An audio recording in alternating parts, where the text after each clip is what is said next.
The Nevada sun beat down on the asphalt of Nellis Air Force Base with a relentless, shimmering heat.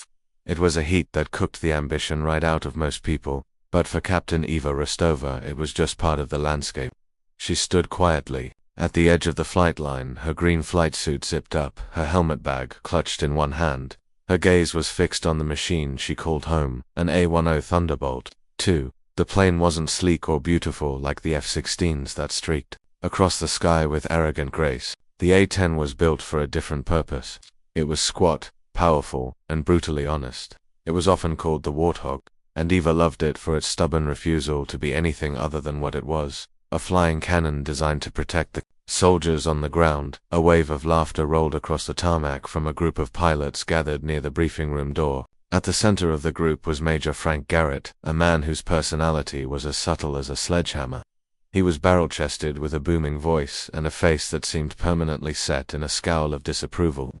Garrett was old school, a pilot who believed that the best flyers were born with a certain swagger, a certain brand of loud confidence that Eva, in his eyes, completely lacked. He caught her eye from across the way, and his smile tightened into a sneer. He said something to the men around him, and they all turned to look at her, their laughter taking on a sharper, more pointed edge. Eva felt the familiar sting, but she didn't let it show. She had learned long ago that reacting was a sign of weakness, and weakness was a luxury she couldn't afford. Not here. Not with her last name. Her father had been a pilot, too, a legend in his own time, until a mission went wrong. The official report was a smudge of gray ink and vague terms, but the whispers were much clearer. They said he was a hothead, a maverick who broke formation and got his wingman killed.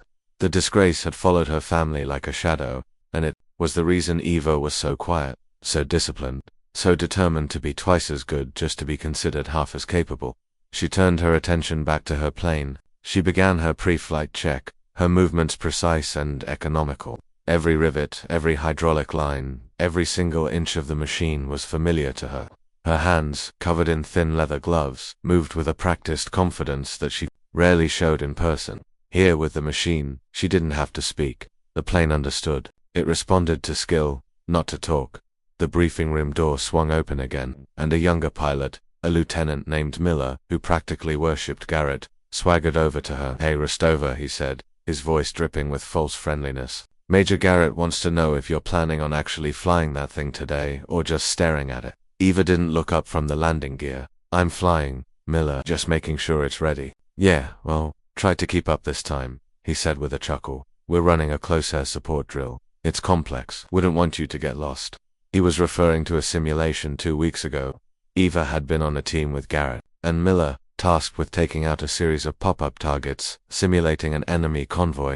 Garrett, leading the formation, had charged in headfirst, exactly as the simulation predicted he would. Eva, flying cover, had spotted a second wave of target-simulated anti-aircraft guns that the mission planners had hidden on a ridge. It was a trap. Instead of following Garrett into the kill box, she had circled around, used the terrain for cover, and taken out the hidden threats before they could fire. She had saved the mission, but in Garrett's eyes she had broken formation.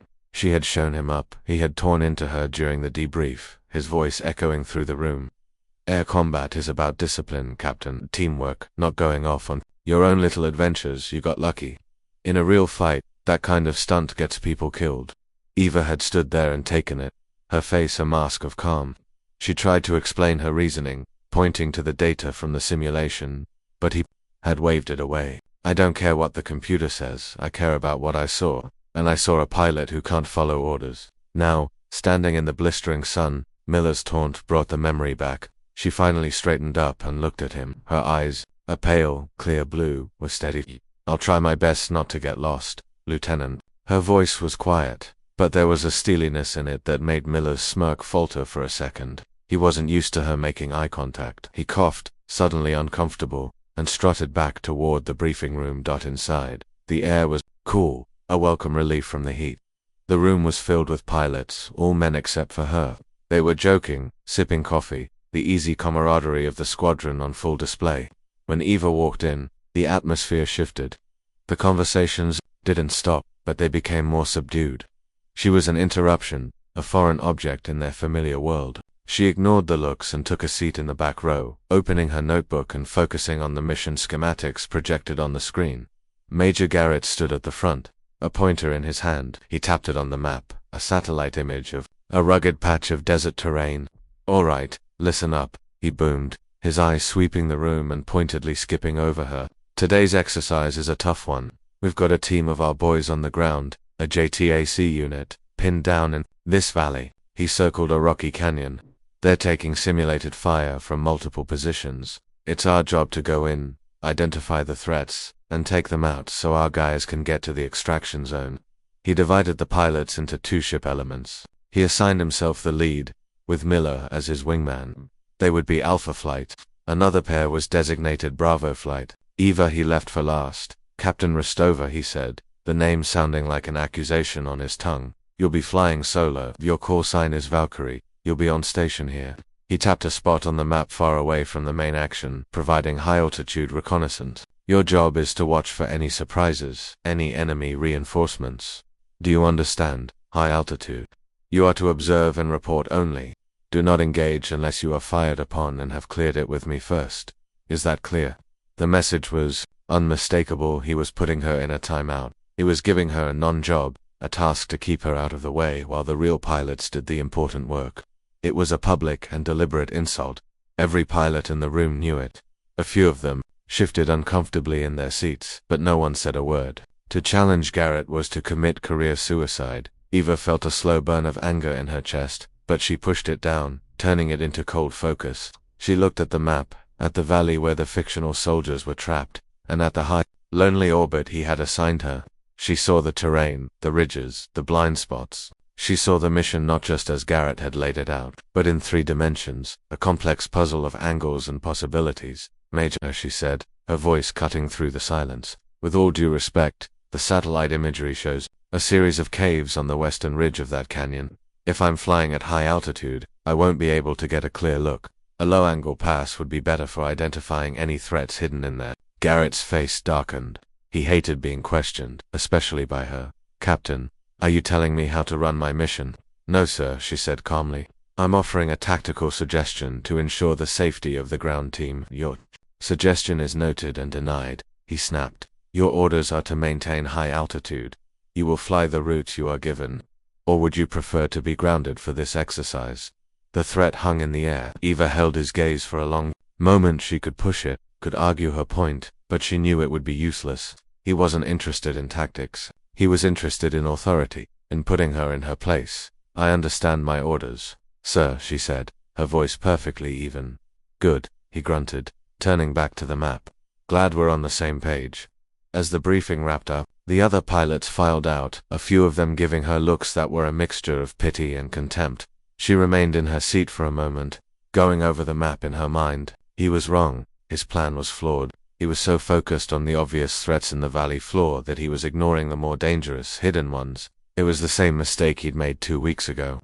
But this time, the simulation was more complex. The stakes were higher. She closed her notebook and stood up, her jaw set. She walked out of the cool, dark briefing room and back into the blinding Nevada sun. The heat didn't bother her. The insults, the condescension, the deliberate attempt to sideline Hurt was all just noise. The only thing that mattered was the mission. The only thing that mattered was the job. That as she climbed into the cockpit of her A-10, the world outside seemed to fall away. Inside the tight confines of the cockpit, surrounded by switches, gauges, and screens, she was no longer Eva, the disgraced pilot's daughter. She was Valkyrie, and up here, in the sky, she was in control. She strapped herself in, the clicks of the buckles echoing in the small space. She went through her startup sequence, her hands dancing over the controls with an intimacy that was almost unconscious. The engines whined, to life, growing into a deep, powerful roar. She taxied onto the runway, falling into line behind the other 2 flights.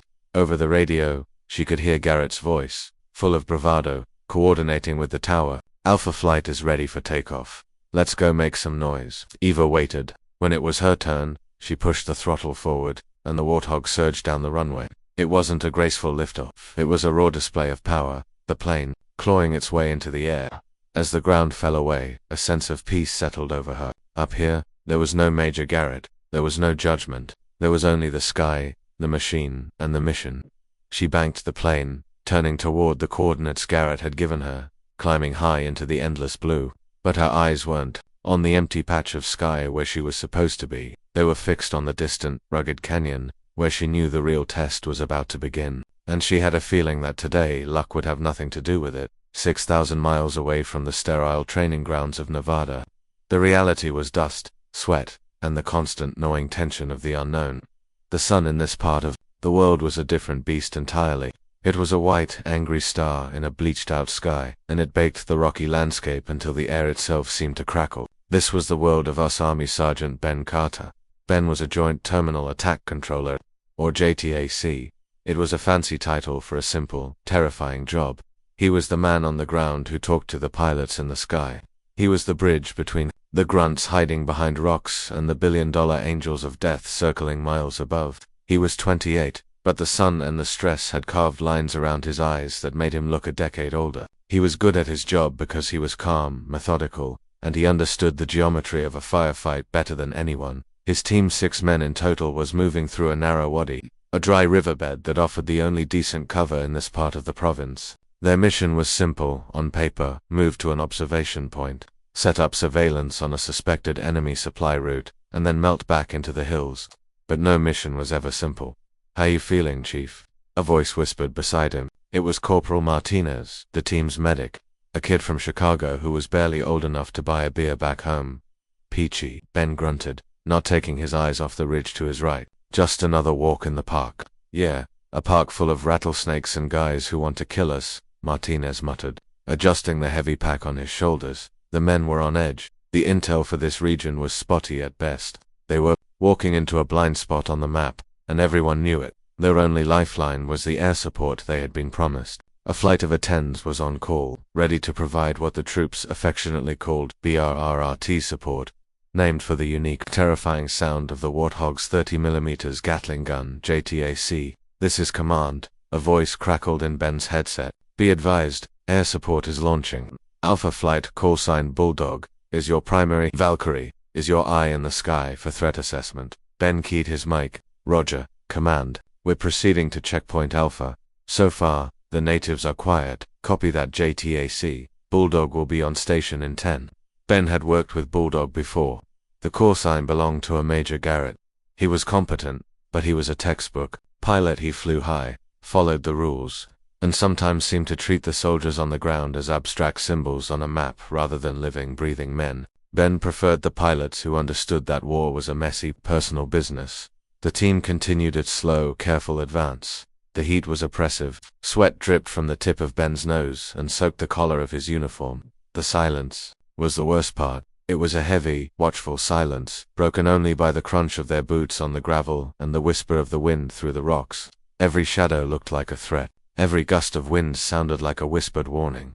They reached Checkpoint Alpha, a small cluster of ruins that offered a slightly better defensive position than the open wadi. It was an old, crumbling structure, the mud brick walls pocked with the scars of past conflicts.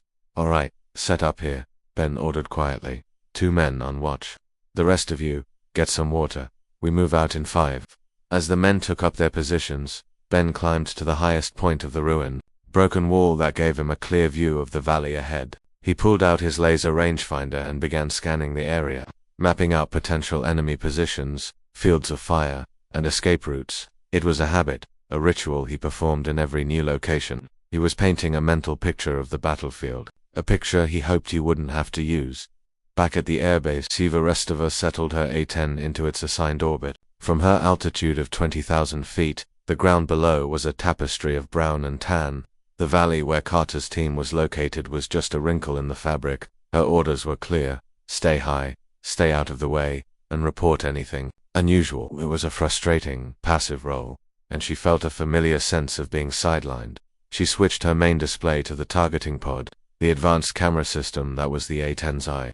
The pod could magnify a tiny patch of ground. With incredible clarity, she zoomed in on the valley, the image stabilizing into a crisp, black and white picture. She could see the heat signatures of Carter's team, 6 small white blobs clustered in the ruins. She scanned the surrounding area, her eyes tracing the ridges and draws that Garrett had dismissed during the briefing. Her instincts screamed at her this was wrong. The terrain was a perfect natural fortress for an ambush. The wadi that Carter's team had used for their approach was a funnel. The ruins they were in, while offering some cover, were also a predictable stopping point. If she were the enemy, This is exactly where she would set the trap. She focused the targeting pod on the western ridge, the one she had pointed out to Garrett. The sun was hitting it at a sharp angle, casting deep shadows. She switched to infrared, looking for the telltale heat signatures of hidden men or vehicles. At first, she saw nothing. The rock was cool, but she kept looking, her training kicking in.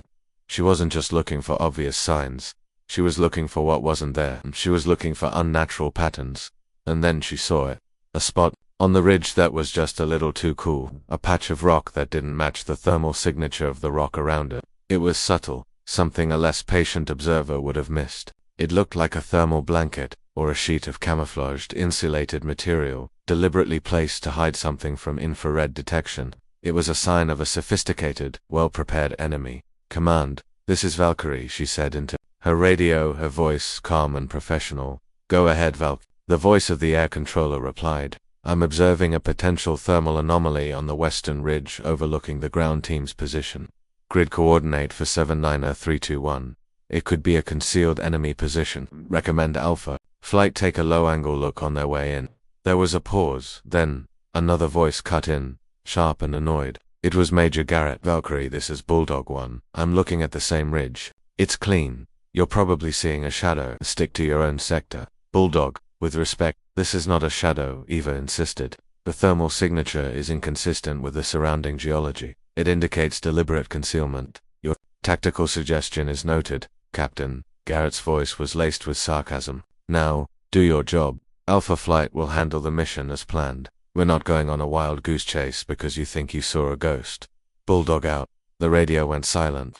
Eva felt a surge of frustration so sharp it was almost painful. He wasn't just dismissing her, he was willfully blind. His pride was getting in the way of his judgment. He had a plan, and he was going to stick to it, no matter what. Down on the ground, Ben Carter heard the exchange over his command net. He frowned. He didn't know this Valkyrie pilot, but her voice was steady and sure. She wasn't panicking. She was reporting an observation. Garrett's quick, angry dismissal worried him. Overconfidence got people killed. "All right, saddle up." Ben called to his men. "We're moving."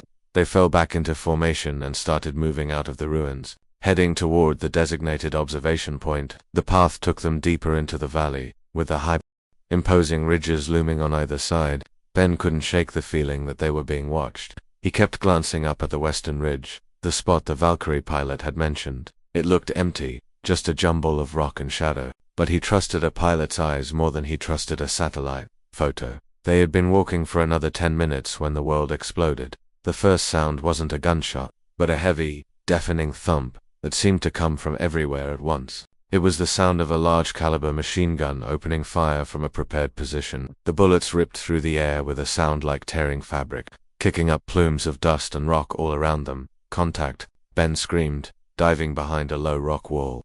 "Contact west." Immediately, more guns opened up. Muzzle flashes blinked from the western ridge, exactly where Eva had warned. But it was worse than that. More fire erupted from the eastern ridge, catching them in a brutal crossfire. It was a classic L-shaped ambush, perfectly executed. They had walked right into the kill zone. Corporal Martinez screamed, a high, terrified sound that was cut short. Ben risked a look and saw him on the ground, a dark stain spreading across his chest. "Man down." "Martinez is hit." Someone yelled. The air was filled with the roar of gunfire, the snap of bullets passing inches overhead, and the terrified shouts of his men. They were pinned down, completely exposed. The rocks they were using for cover were pitifully small. They were being cut to pieces. Ben crawled over to his radio, his heart hammering against his ribs. He pressed the transmit button. His voice was ragged, breathless. "Mayday, mayday, mayday. This is Carter. We are in a tick. Troops in contact. We are taking heavy fire from both ridges. We are pinned down and taking casualties. We need air support now. I repeat, we need air support now." High above, in the cold, quiet cockpit of her A-10, Eva heard his call. Every word was a spike of ice in her gut. She had been right, and now good men were paying the price for Garrett's arrogance. She pushed the throttle forward, her plane dipping its nose as it began to accelerate. Her orders were to stay high, her orders were to observe, but her orders didn't matter anymore. The only thing that mattered was the desperate voice on the radio, and the 6 little heat signatures on her screen that were about to be extinguished. The valley floor had become a cauldron of chaos. For Sergeant Ben Carter, the world had shrunk. To the few feet of rock and dust in front of him, the air was thick with the smell of cordite and fear. The continuous, hammering roar of enemy machine guns was a physical force, pressing down on him, making it hard to think. Bullets whined and ricocheted off the rocks, sending chips of stone stinging into his face. He was pinned, and he knew it. This wasn't a skirmish, it was a slaughter. "Where is that air support?" screamed Private Jensen, a young soldier on his first deployment, his face pale with terror. He was huddled behind a rock that was slowly being chipped away by the relentless enemy fire. "They're coming," Ben yelled back, his voice raw. He had to believe it. It was the only hope they had. He risked another quick look over his cover. The muzzle flashes were everywhere. They were coming from the caves on the western ridge, just as the Valkyrie pilot had suspected, but also from camouflaged positions on the eastern ridge. The enemy had them bracketed perfectly. They couldn't move forward, and they couldn't move back. He saw one of his men, Specialist Davis, trying to crawl toward Martinez, who lay motionless on the ground. "Davis, stay down," Ben shouted, but it was too late. A burst of gunfire kicked up the dirt around Davis, and he cried out, clutching his leg. Now 2 of his men were down. Out of a team of 6, they were already down by a third. Their situation had gone from bad to catastrophic in less than a minute. Ben keyed his radio again, his thumb shaking slightly. "Bulldog, this is Carter. We need immediate assistance. We are taking fire from concealed positions on both ridges. I need you to put rounds on the western ridge. Grid 4790321. The reply from Major Garrett was clipped and strained. "Carter, we're on our way in, but I've got conflicting reports. My instruments show the main threat is at the head of the valley." "Negative, Bulldog, negative," Ben pleaded, his voice cracking with desperation. "The main threat is on the ridges. They have us in a crossfire. We are getting chewed up down here." From his high-altitude position, Garrett couldn't see the reality of the situation. His instruments, his plan, his entire conception of the battle was based on the flawed intel he had received before the mission. He was looking for a conventional force at the head of the valley, just as he had been briefed. He wasn't looking for a sophisticated, dug-in ambush. His mind, rigid and unwilling to adapt, refused to accept the facts being screamed at him from the ground. "We're making our first pass now," Garrett announced over the radio. "Stand by." Ben and his men huddled behind their meager cover, praying for the sound. A moment later, they heard it, the high-pitched scream of jet engines. 2 A-10s, Garrett's and Miller's, streaked high over the valley. They were moving fast, too high to be effective. Ben watched in horror as a string of explosions blossomed far to the north, at the very head of the valley where Garrett believed the enemy was. They were hitting nothing but empty desert. "Bulldog, you're off target," Ben screamed into his radio. "You're miles off. The enemy is on the ridges beside us. Can you not see the muzzle flashes?" "I see them, Carter, but that's secondary fire," Garrett retorted, his voice tight with frustration. He didn't want to admit he was wrong. "The main force is up here. We have to neutralize them first." It was then that Ben understood the terrifying truth. Garrett wasn't just mistaken, he was incompetent. He was so fixated on his pre-mission briefing that he was ignoring the real-time life-or-death information from the man on the ground. He was fighting the battle he had planned, not the battle that was actually happening. As Garrett's planes pulled up from their useless attack run, the enemy fire intensified, as if mocking their failure. The enemy knew the pilots couldn't see them. They were emboldened. A rocket-propelled grenade streaked down from the eastern ridge, exploding against a rock formation just yards from Ben's position. The concussion slammed into him, ringing his ears and filling his mouth with dust. The chain of command was breaking down. The plan had failed. Hope, which had surged with the sound of the jets, was now draining away, leaving a cold, hard dread in its place. Meanwhile, miles away in the command center, Colonel Hayes stood before a bank of screens, a deep frown on his face. He was listening to the radio chatter, watching the drone feed that showed a high-angle view of the battle. He could see the tiny figures of Carter's team pinned down. He could see the muzzle flashes from the ridges, and he could see 2 A-10s making high, ineffective passes, dropping bombs on empty ground. "Get me Major Garrett," Hayes said in a low, dangerous voice to the controller next to him. "Bulldog, this is command," the controller said. "Colonel Hayes wants an update." Garrett's voice came back, defensive and full of excuses. "Command, we are engaging a large enemy force. The situation is complex. The ground team is panicking and giving conflicting reports. We are handling it." Hayes took the microphone himself. "Major, This is Colonel Hayes. Your target is not the head of the valley. I can see the enemy fire from the drone feed. It is coming from the ridges. Your ground team is not panicking. They are being slaughtered. Adjust your attack vector immediately. There was a moment of stunned silence from Garrett. To be overruled so directly, so publicly, was a deep humiliation. Yes, sir, he finally mumbled, adjusting now. But the damage was done.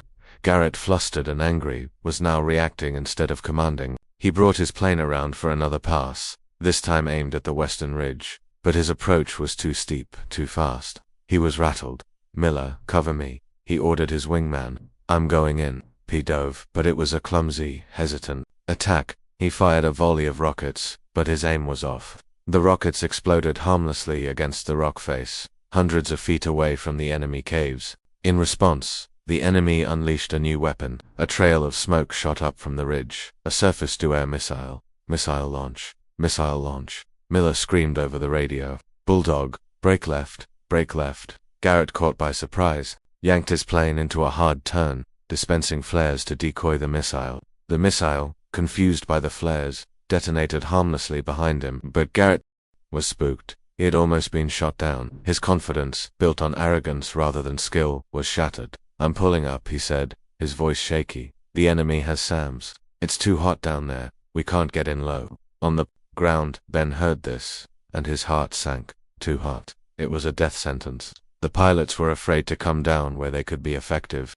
They were going to stay high, dropping bombs from a safe altitude, praying they hit something. But you couldn't take out dug-in enemy positions with high-altitude bombing.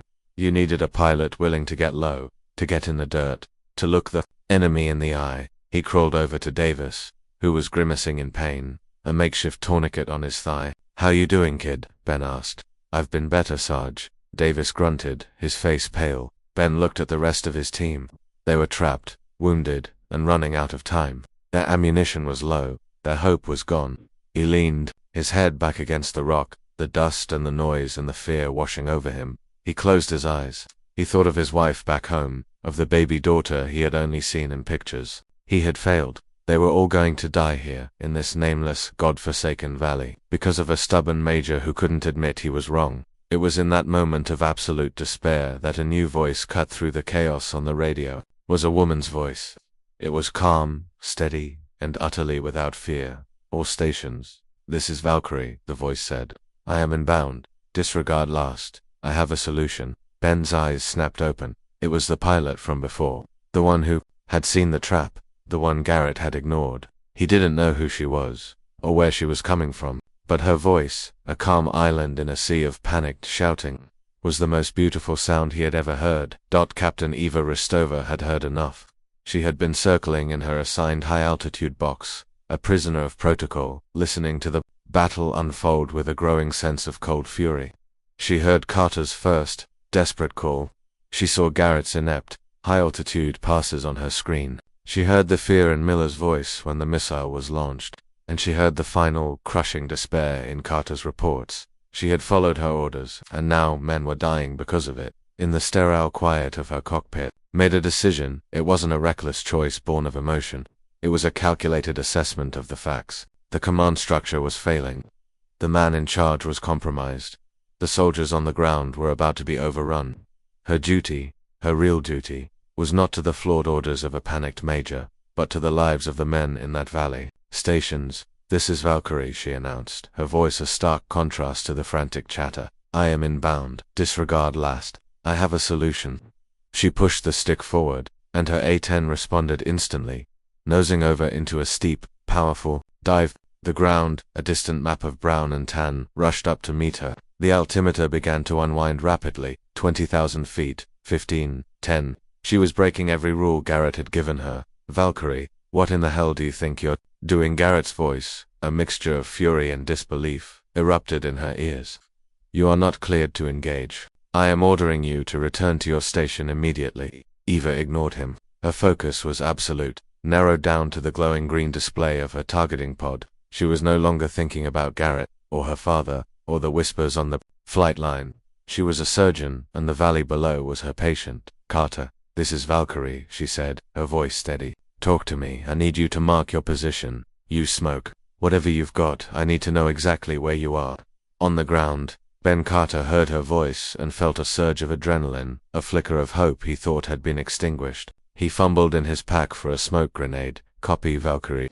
He yelled into his mic, popping purple smoke. Our position is marked by purple smoke. He pulled the pin and threw the grenade. A thick plume of violet smoke billowed up from behind their rocks, a fragile beacon in the middle of the kill zone. Valkyrie, I have you on my screen, Eva confirmed. I see the smoke. Now, tell me about the enemy. I see the main positions in the caves on the western ridge. What about the east? They're dug in deep, Valkyrie, Ben shouted, ducking as a fresh burst of gunfire ripped over his head. Machine gun nests, at least 3 of them, spread out along the ridge. They've got us pinned from both sides. Copy that, Eva said.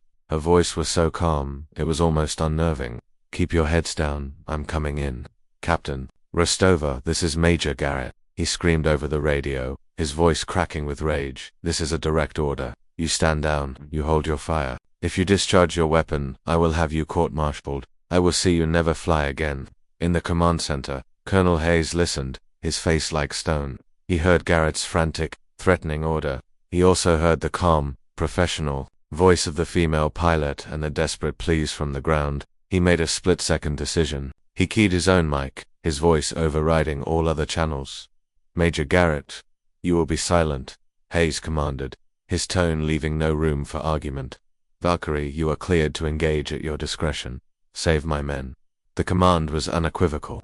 Garrett was silenced. Eva was unleashed. Thank you, Colonel, Eva said simply. She was already lining up her first attack run. She decided to deal with the eastern ridge first. It was the more exposed position, and taking it out would relieve half the pressure. On Carter's team, she brought the A-10 down low, screaming into the valley at just a few hundred feet. The ground blurred beneath her. The sheer rock walls of the canyon seemed close enough to touch. This was the A-10's natural habitat. This was where the warthog was king. The enemy, used to Garrett's high, timid passes, was caught completely by surprise. Her targeting pod locked onto the first machine gun nest. On her screen, the heat signatures of the enemy soldiers were bright white, their panic almost palpable. Her thumb moved to the weapons release button on her control stick. Fox 2, she said calmly, launching a Maverick missile. The missile shot off its rail, a streak of white smoke, and flew directly into the enemy position. The explosion was devastating, a ball of fire and rock that vaporized the gun and its crew. Without pausing, she rolled the plane hard to the left, the G-forces pressing her into her seat. She was already acquiring her next target. The second machine gun nest opened up on her, tracers zipping past her canopy. She ignored them. She was inside their decision cycle. They were reacting to her, but she was already 2 steps ahead. She lined up the target in her heads-up display. This time, she wouldn't use a missile. This time, she would use the gun. Gun run, East Ridge, she announced. She squeezed the trigger. The GAU-8 Avenger cannon, the heart and soul of the A-10, erupted with a sound that defied description. It wasn't a series of shots. It was a solid roar, a sound that felt like the sky was being torn in half. On the ground, Ben and his men instinctively ducked, even though they knew the fire wasn't aimed at them. The sound was overwhelming, terrifying, and beautiful. It was the sound of salvation, a stream of 30mm armor-piercing incendiary rounds, firing at a rate of almost 70 rounds per second, slammed into the second machine gun nest. The position simply ceased to exist, disappearing in a storm of high explosive impacts. She pulled up, drinking hard to avoid any return fire, and looped around for another pass. The third and final gun on the eastern ridge was firing wildly now. Panicked, Eva came in from a different angle, using the terrain to mask her approach. Another short controlled burst from her cannon, and the eastern ridge fell silent. East Ridge is clear, she reported, her breathing perfectly even. Shifting to the west, Carter, how are you doing down there? Ben Carter looked up. The gunfire from the east had stopped completely. It was a miracle. He felt a wild, giddy laugh bubble up in his chest. We're still here, Valkyrie. You're a goddamn angel, you know that. Just doing my job, Sergeant, she replied. Now for the caves. The caves were a harder target. They were dug into the rock, protected from direct attack. This was where skill and precision mattered more than brute force. This was a surgeon's work. She came in low again, flying parallel to the western ridge. She had to get the angle just right. She couldn't just shoot at the rock face. She had to thread her fire directly into the cave mouths. Her first pass was a test. She fired a short burst, watching the impacts on her screen. The enemy inside, hidden from view, returned fire. She saw the muzzle flashes and marked their exact locations in her mind. Okay, she whispered to herself. I see you. She circled around, coming in even lower this time. The bottom of the canyon was a blur. She could feel the turbulence. Coming off the rocks, this was dangerous flying. One mistake, one miscalculation, and she would slam into the canyon wall. But she wasn't afraid. She was focused. She lined up the first cave, her crosshairs perfectly centered. She squeezed the trigger, holding it for 2 seconds. The cannon roared. The stream of depleted uranium shells didn't just hit the cave. They flew directly into it. The rounds, designed to pierce tank armor, tore through the rock and anyone hiding behind it. A secondary explosion erupted from deep within the cave as the enemy's ammunition cooked off. One down. She repeated the process on the second cave, then the third. Each pass was a masterpiece of controlled aggression, a perfect blend of pilot and machine. She was no longer just flying the A-10, she was a part of it. Her will, her focus, her skill were all flowing through the plane's control surfaces and weapon systems. Within the space of 3 minutes, she had systematically and completely dismantled a complex, well-prepared ambush that had pinned down and nearly wiped out an entire squad of American soldiers. She had done it alone, under fire, and in defiance of a direct order from her superior officer. She made one final, slow pass over the valley. Silence. The battle was over. Carter, this is Valkyrie, she said, her voice still impossibly calm. The area is secure. I say again, the area is secure. Get your men ready for evac. Ben Carter slowly got to his feet. The silence was deafening. The smoke cleared. He looked around at the devastation on the ridges. It was absolute. He looked at his men. They were battered and bleeding, but they were alive. He keyed his mic, his voice thick with emotion. Copy that, Valkyrie, he said. We're okay. Thank you, whoever you are. Thank you. Eva allowed herself a small, fleeting smile. She pulled back on the stick, and the A-10 climbed gracefully out of the canyon, leaving peace in its wake. Her fuel was low, her ammunition was spent, and she knew that when she landed, she wasn't flying back to a hero's welcome. She was flying back to face a reckoning. The moment Captain Eva Rostova's A-10 touched down on the runway, she was met, not by a cheering ground crew, but by 2 armed Air Force security police. They escorted her from her plane, their faces grim and unreadable. She was ordered to hand over her helmet and sidearm. She was informed that she was officially grounded, pending an investigation into her actions. She was a hero to the men in the valley, but back at the base, she was a criminal. Major Garrett was already building his case. He filed a formal report accusing Eva of gross insubordination, reckless endangerment, and willfully disobeying a direct order in a combat zone. He painted her as a hot-headed, glory-seeking maverick, just like her father. He used her quiet nature against her, describing her as sullen and uncommunicative. He told Colonel Hayes and the investigative board that her actions had been lucky, a wild gamble that had paid off by sheer chance, but that her blatant disregard for the chain of command had put the entire operation at risk. She thinks that rules don't apply to her, Garrett argued in his preliminary statement, his voice filled with righteous indignation. This kind of behavior is a cancer in a disciplined military force. If we let this go unpunished, we're inviting chaos. For 3 days, Eva was confined to her quarters, interviewed by a rotating series of stern-faced officers from the Judge Advocate General's office. They questioned her relentlessly. Why did she break from her assigned station? Why did she disregard Major Garrett's direct order to hold her fire? Was she aware of the potential consequences? Eva answered every question calmly and truthfully. She didn't make excuses. She didn't try to shift the blame. She simply stated the facts as she had seen them. The ground team was being annihilated, she explained. Her voice, even the command pilot was not accurately assessing the threat. My assessment was that immediate intervention was required. To prevent the loss of all 6 soldiers, my primary duty as a close search support pilot is to protect the troops on the ground. I made a command decision based on the tactical reality of the situation. Her words were precise, but they seemed to fall on deaf ears. The system was designed to protect the chain of command above all else. A captain questioning a major's order was a cardinal sin. The evidence Garrett presented, the radio logs of him repeatedly ordering her to stand down, was damning. The case against her seemed open and shut. A court-martial felt inevitable. The whispers that had followed her father were now swirling around her, louder than ever. What Eva and Garrett didn't know was that another story was being told, far from the sterile confines of the airbase. It was being told in a field hospital, by a weary sergeant named Ben Carter, As soon as he was airlifted from the valley, his first request was to make a full and immediate statement to the battle investigators. Propped up on a cot, his leg bandaged, Ben recounted the events with a raw, unflinching honesty. He described the ferocity of the ambush, the failure of Garrett's initial response, and the terror of being pinned down with no hope of survival. Major Garrett was hitting empty desert, Ben stated, his voice hard with anger. He wasn't listening, he was going to let us die. We were gone, it was over, and then we heard her voice. He described Ava's performance not as luck, but as the most extraordinary display of skill and courage he had ever witnessed. She wasn't reckless, he insisted. She was perfect. She came down into hell, and she was as calm as if she were ordering a coffee.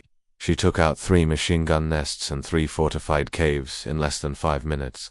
She didn't just save us, she flipped the entire battlefield. She's the only reason any of us are alive to tell you this. Ben's testimony was powerful, but it was still his word against the Major's. The turning point came when the investigators recovered the data from the mission recorders. They synced Ava's gun camera footage with the helmet cam footage from Carter's squad and the high-altitude drone feed.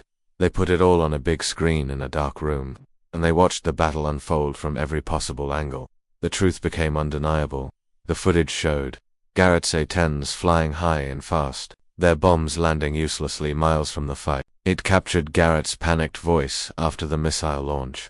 In stark contrast, it showed the view from Ava's cockpit as she dove into the canyon, the ground a terrifying blur. They saw her systematically identifying, targeting, and destroying one enemy position after another with chilling precision. They saw the purple smoke from Carter's grenade, and they watched as Ava's cannon fire carved a protective circle around it. The most damning evidence, however, came from the initial part of the mission. By cross-referencing the drone footage with the original intel Garrett had used for his briefing, the investigators made a shocking discovery. The ambush wasn't just a case of bad luck, it was a result of catastrophic planning. Garrett had dismissed early warnings, including a crucial piece of intelligence about recent enemy activity in that specific valley. He had chosen a route of approach that led Carter's team directly into a natural funnel, a perfect kill zone, and he had ignored Ava's initial warning about the concealed positions on the ridge, a warning that, if heeded, could have prevented the ambush entirely. Investigation shifted its focus. It was no longer about Ava's insubordination, it was about Major Garrett's incompetence. He hadn't just made a mistake in the heat of battle. His arrogance and poor planning had created the disaster. His attempts to blame Eva were revealed for what they were, a desperate effort to cover his own catastrophic failures. The final hearing was held in a small, formal briefing room. Eva stood at attention, her face calm. Major Garrett stood opposite her, his face flushed, a sheen of sweat on his forehead. Colonel Hayes presided, his expression unreadable. Major Garrett, Colonel Hayes began, his voice cold. This board has reviewed all the evidence from the engagement. We have the testimony from Sergeant Carter and his men. We have the gun, camera footage, and we have the mission logs. It is the finding of this board that your battlefield assessment was critically flawed. Your mission planning was negligent, and your command during the engagement was, to put it mildly, ineffective. Garrett started to speak, to protest, but Hayes cut him off. You put those men in a kill box, Major, and when they were being cut to pieces, you failed them. You were more concerned with your own authority than with their lives. Hayes paused, letting the words hang in the air. Captain Rostova disobeyed a direct order. Under normal circumstances, that would be the end of her career. But these were not normal circumstances. She faced a choice between following a bad order or saving the lives of 6 American soldiers. She chose to save the lives. She did so with a level of skill and courage that is a credit to this Air Force. Hayes looked directly at Eva. Captain, your actions were unorthodox, but they were also heroic. The charges against you are dismissed. Furthermore, I am recommending you for the Distinguished Flying Cross for your actions. A gasp went through the room. Garrett looked as if he had been physically struck. As for you, Major, Hayes continued, his gaze returning to Garrett, you are being relieved of your command, effective immediately. A full review of your fitness for duty will be conducted. I would advise you to consider your retirement options. It was over. The truth, clear and undeniable, had won. Garrett, stripped of his authority and his pride, seemed to shrink before their eyes. He turned and walked out of the room. A broken man. Eva stood still, letting the reality of the moment sink in. She had not only been vindicated, she had been honored. She had faced down the prejudice, the insults, and the ghost of her father's past, and she had won, not by being loud or aggressive, but by being competent. Later that day, as she was walking across the tarmac, a group of soldiers approached her. It was Ben Carter, on crutches, with the surviving members of his team. Ben stopped in front of her. The usual swagger of the ground troops was gone, replaced by a quiet, profound respect. "Captain," he said, his voice thick with emotion, shifted on his crutches and raised his hand in a salute. The other soldiers followed suit. "We just wanted to thank you, ma'am," Ben said. "You'll never have to buy a drink in any bar we're in, for the rest of your life." Eva looked at these men, at their grateful faces, and felt something shift inside her. It wasn't pride. It was something deeper. It was a sense of connection, of purpose fulfilled. She returned their salute, her gesture crisp and sure. "It was my honor, Sergeant," she said. As they walked away, Eva turned her gaze back to the flight line, to the squat, stubborn shape of an A-10 warthog waiting in the afternoon sun. Whispers were finally silent. The shadow had lifted. She was no longer just her father's daughter. She was Captain Eva Valkyrie Rostova, a pilot of the United States Air Force, and she had earned her name.